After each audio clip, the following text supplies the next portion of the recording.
When you visit a great building like Durham Cathedral here, it's easy to be overwhelmed by the sheer scale and scope of the whole thing. And you stand and stare at the majesty of the finished construction, and it's easy to forget what has to go on around the place and behind the scenes all the time.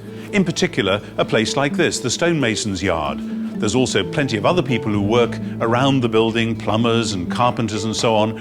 But you always have stonemasons, because obviously the building was made of stone in the first place, and the stone weathers and needs to be replaced on a rolling basis. So all the time for the last 1,000 years, there's been half a dozen people at any one time working away in this stonemason's yard. But it's easy then to imagine what it must be like for somebody starting out as a stonemason and being given their first project. Here's a piece of stone and we want you to carve it in this particular way. It's got to have a groove here, a line there, a little wrinkle, whatever. And when you're doing it and wondering if you're getting it right, you might think, what on earth has this got to do with that fantastic building just round the back there?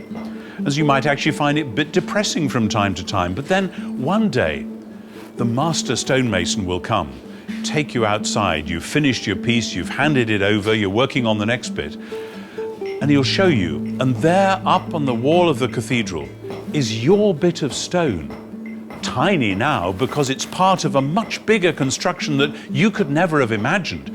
You could never have planned that or done it yourself, but you have nevertheless made your small but vital contribution. In the same way, many Christians find that when they read the Gospels and they hear Jesus talking about what they're supposed to be doing justice, to be doing works of mercy and love, to be looking after the poor and being kind and helpful to people and making healing and hope happen, they often think to themselves, well, that's all very well, but supposing I am campaigning for justice in my local community in this bit or that, and supposing I'm working on the side in a soup kitchen in some back street, what's that got to do with those great biblical images about God's kingdom coming and God's will being done on earth as in heaven? How can I possibly have anything to do with that? And the answer is, well, it's not up to you to build the kingdom yourself. What you're doing is building for the kingdom. You're doing work in the present time, which will then be collected up and will be part of God's eventual design when that comes about. And one day we will look and we will see and we will be astonished and we will be grateful to have had even that small, tiny part in the eventual construction.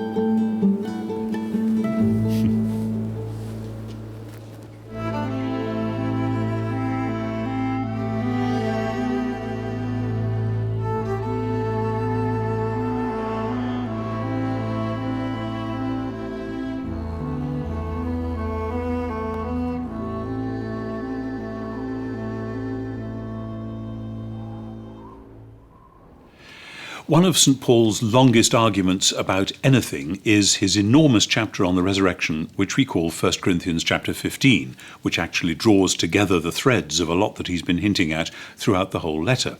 Now, if you or I were to write a large section on resurrection, and I should know because I've done it once or twice, the natural tendency might be to say at the end, well, if we have this wonderful hope of resurrection, therefore let's just sit back, put our feet up, that's what God is going to do for us at the end, so why worry? Why bother about anything else? Paul's ending to that chapter couldn't be more different. In 1 Corinthians 15:58, he says, therefore, my beloved, be steadfast, immovable, always abounding in the work of the Lord, because you know that in the Lord your labor is not in vain. What does he mean by not in vain? What's that got to do with the resurrection?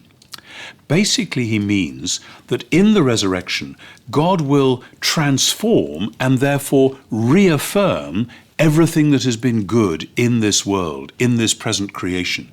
The new creation is not going to be a matter of throwing the old one into the trash can and making a new one from scratch.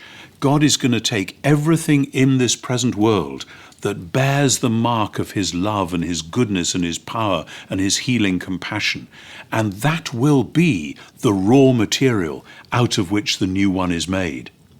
And that isn't just stuff that God has put into the world without, as it were, our noticing it or having anything to do with it. On the contrary, it includes front and center the stuff that you and I are called to do. So he says, get on with your work at the moment, because actually it's not going to waste. You may not understand what's going to happen to this little bit of work you're doing for God at the moment, but one day you will see in God's new world where that little bit that you were doing will actually fit in. But what sort of things is it that we're supposed to be getting on with? Well, if we're talking about a new creation in which God will put everything right at last, one of the first and most obvious things is to work for justice. Now, justice is one of those difficult words. Right back as far as Plato, 500 years before Jesus, you find people struggling with the question, what does justice actually mean? How can we find it? How can we be sure we're doing it? And all legal systems in the world have had a stab at trying to make justice happen. But the fact that it's complex shouldn't put us off from working for it here and now. Again and again, we are hit in the face by the radical injustices of the world. It is just unfair that this person is put in prison for a crime they didn't commit. It is just wrong, unjust, that somebody is discriminated against because of the color of their skin, and so on and so on. And Christians have done wonderful work. Think of those 200 years ago who campaigned to end the slave trade and to end slavery itself. They were fired up with a passion for justice. And if somebody had said to them, oh, don't worry about it, one of these days God will put everything to rights and that'll be okay, so we'll just let the show run for the moment, they would have said, no, God's justice has already come to life in Jesus of Nazareth. And if we are following him, we've got to do justice as best we can in the present. We may not get it complete.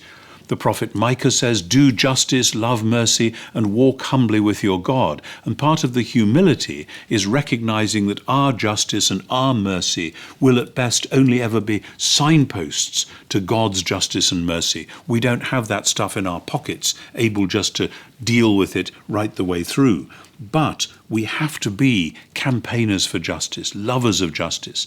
And that means locally, in your own town or village or community, see what's going on that's out of line, name it, shame it, figure out a wise way of dealing with it. But also internationally, because there are many injustices. Half to two-thirds of the world is still in massive and unpayable debt to those of us who live in the so-called first world. We could remit those debts. We've done a bit of that, for instance, with a country like Tanzania, whose economy has been completely turned round once they didn't have to pay those stupid debts, half of which they incurred because we lent them money in order to buy stuff from us in the first place, not least armaments. There's a lot of massive injustices like that, and it's time to put them right, globally, locally, wherever it is. That is part of the work of new creation. But there's something else which goes with new creation, which often surprises people, and it's beauty. Beauty, again, like justice, is one of those words which we all know and really love, but it's quite hard to figure out what it actually is and what we can do about it. And that's been made harder, actually, for us, because in the last several generations, perhaps particularly the last 200 years, the question of being a Christian artist has got very difficult, very contested. And I've met many Christian artists who say, my church doesn't understand me. They don't understand the gifts that God has given me or what I should be doing with them. And many in the church are suspicious of art and music and literature and so on, unless, of course, they turn into little doggerels that they can sing as hymns or jaunty little tunes that they can play in worship services or whatever it may be. But actually, beauty is far more than that. And we have a chance in our generation to come right through the middle on this one. Because if you look at the artistic world, there's a whole lot that we can broadly call brutalism out there. Now, brutalism started off as a style of architecture, just building these great stark square boxes, in-your-face kind of architecture. But it's now expanded so that people wallow in the horror of life and the meaninglessness of life. And they put some of this stuff into art galleries and expect us to treat it as art. And they're saying, if you like, there you are, it's messy, it's meaningless, but that's the way it is. And because that is so shocking and so on, people who actually want to express something more gentle, more sensitive about beauty, often find it very difficult to do so. And they often go the other way into what you might call sentimentalism or kitsch. Now, if you want to find kitsch art, the churches aren't the only place where you could find it, but that might be a good place to start looking. And somehow we have to do something which is neither of those things. How can we do that? The answer is a proper theology of resurrection and new creation. Because the point about new creation is that God is going to take the world as it is, with all its pain and suffering and problems. This ties in with what Paul says in Romans 8, where he talks about the whole creation groaning in travail together, like a woman going into labor. And he says, then finally the whole creation will be set free from its bondage to decay and share the liberty of the glory of the children of God. Paul has a vision there of the present pain of creation being taken up in the love of God and transformed so that all that is evil will be done away, but somehow the suffering and the struggle will then be transformed by that freeing and liberating, powerful love of God. The same power that liberated Jesus from death will do exactly that for the whole of creation. That I would love to see, and it would be so dramatic a thing to develop in our generation, I would love to see a Christian art that would be utterly sensitive to the present pain of the world without collapsing into brutalism, because it would be shot through with real hope. And a Christian art that would be able to express the real hope of new creation, which is for the present beauty to be transfigured and made even more wonderful by that future reality, but without collapsing into sentimentalism. What we need to do is to hold together the pain and the hope, and it takes art to do that. It takes music to do that. It takes poetry to do that. You can't just put it in a test tube. You can't just sketch it easily and quickly. You've got to work at it, because here again, Jesus wants human beings to be active within this work. And part of the point of art is that art is what happens when a human being is so consumed with a sense both of the pain of the world and of the joy of the world, that it transforms them, and their sensibilities have to pour out onto canvas, into stone, into dance perhaps, into music, into drama, whatever it is. So we have justice and we have beauty. Both of them are to do with new creation, and we as Christians, we as resurrection people, ought to be saying to God, Lord, where are you calling me to be in all of this? Because the idea of vocation, which is a noble Christian image, comes very strongly into play here. Sometimes when I've spoken about these things, people have come up to me afterwards and said, that's all very well. You've talked about so many issues in the world. I can't go and dig a well in Peru with one part of my life and also paint paintings with another. I've got to choose rather narrowly. Fine, okay. That's why we are called to be members of the body of Christ. Because we don't all have the same job. Somebody may be a finger, somebody may be a toe, whatever it is. We've got to find out what our bit is and work at that, knowing that that little bit will not be in vain. But then there's something else which happens when we start to get the justice and the beauty going. We become people, individually and corporately as a church, through whom the watching world can begin to glimpse something is going on here, and we're not quite sure what it is, why we should care, how we might join in. Justice and beauty come together in the work of evangelism. Often Christians imagine that evangelism is just somebody belting out on the street, telling people about Jesus, and then rushing away before it gets too embarrassing, but hoping something might happen. Well, maybe God will honor that too. God moves in all sorts of mysterious ways. But when you have a community that is doing and seeking justice, and doing so cheerfully, not in a mealy-mouthed, depressing sort of way, when you have a community that is generating and celebrating beauty and laying on a splendid music festival or whatever it may be to the glory of God, then when you start to talk about Jesus and his life and his kingdom and his death and his resurrection, it makes all sorts of sense. People can see what it is you're talking about because you're actually doing it on the street and in the community. So justice and beauty and evangelism come together. These are the things which the community of new creation needs to be working on. And evangelism, like justice and beauty, is something that actually has to happen when people get caught up with it so much, when something about the love of God is so transforming them that they just can't help themselves. They want to pray for their friends. They want to tell other people what Jesus means to them. And then they long for the joy of seeing it happen to these other folk as well. I could tell you many stories of that from my own life. I remember from way back when I was a student, one day feeling very nervous when a student who I sang in a choir with said to me, "What is this Christianity stuff about?" And I stumblingly tried to explain just a little bit of what it meant to me. And then he had to dash off. He had an appointment. I remember thinking, oh dear, that's no good. He'll forget all about it. He came to me the next day and he said, "Tom," he said, that I'd lent him a booklet. He said, I went through that book. And as I went through that book, I found myself wanting to pray.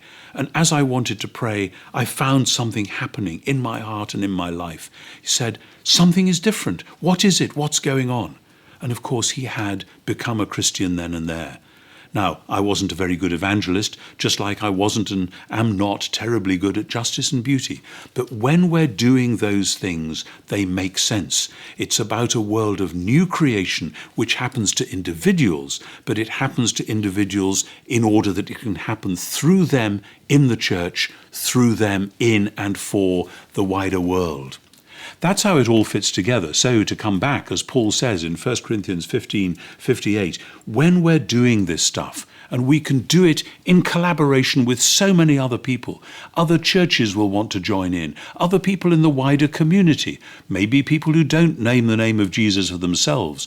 They will say, actually, we can join with you on this. That's fine. St. Paul says, whatever is noble and true and lovely and of good report, if there's any virtue and any praise, think about these things. Be a good citizen. Explore what is for the common good of all people.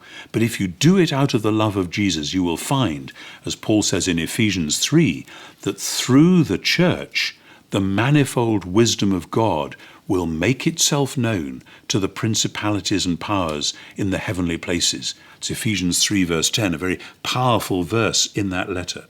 Because, as Paul says, what you do in the Lord is not in vain. It's not wasted. You're not oiling the wheels of a machine that's about to fall off a cliff. You're not planting flowers in a garden that's one day going to be paved over with concrete. You are doing things that will last. You can do that as an individual. You together can do them as a church. Go for them. It's your birthright in Jesus. You are resurrection people. You are people through whom hope can come to the world.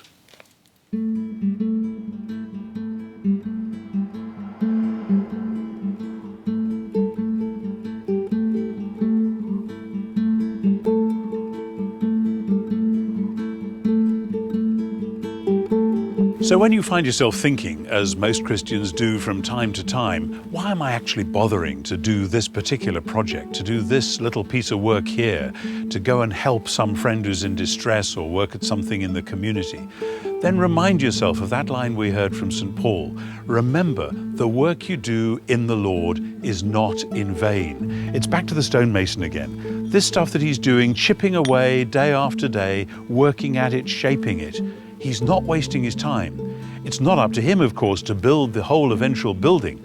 That's what the master mason does. It's not up to us to build the kingdom of God. That's what God does. It's up to us to do the particular things that we're called to do, the things that will last into the kingdom, but the things that right now give hope to the world.